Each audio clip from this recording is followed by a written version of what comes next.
राजीव, आप इस पूरे मामले को किस तरह से देख रहे हैं? क्योंकि स्वामी अवमुक्तेश्वरानंद को लेकर ही इस विवाद का उठना आप किस तरह से देख रहे हैं? ये वाकई आस्था या सनातन का अपमान होते हुए लड़ाई की शुरुआत दिख रही है, या फिर राजनीति से प्रेरित ये पूरा मामला नजर आ रहा है? असल में इस सरकार को सबूत मांगने का और कागज मांगने का बहुत शौक है।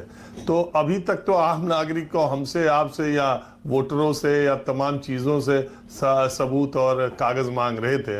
अब देश के शंकराचार्य से ही, या जो ज्योतिष पीठ पर बैठे हुए स्वामी हैं, अब उन्हीं से सबूत और कागज मांग रहे हैं। पहले आप ये बताइए कि आप शंकराचार्य कैसे हैं। तो पहले ये बताइए कि पिछले ये शंकराचार्य प्रशासन के विवाद के बाद यह सवाल खड़ा हुआ कि वो शंकराचार्य कैसे हैं।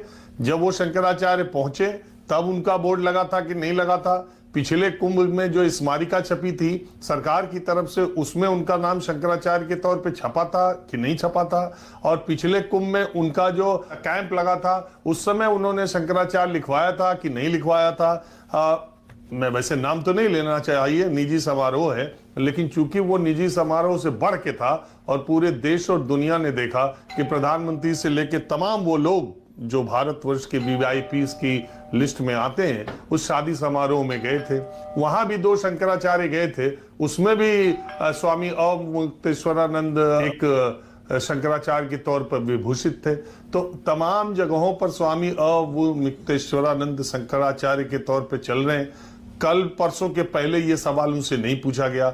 जिस अदालत के आदेश का हवाला अब दिया जा रहा है वो आदेश 2022 का है, तो उसके बाद तो बहुत जगह वो शंकराचार्य के तौर पर आ जा रहे हैं। और वो कुंभ में गए थे तब ये क्यों सवाल नहीं पूछा गया? तो लेने के देने पड़ गए। ये सवाल स्नान के दौरान प्रशासन से या प्रशासन से टकराव के बाद की स्थिति के बाद ये सवाल पूछा जा रहा है। तो ये एक सवाल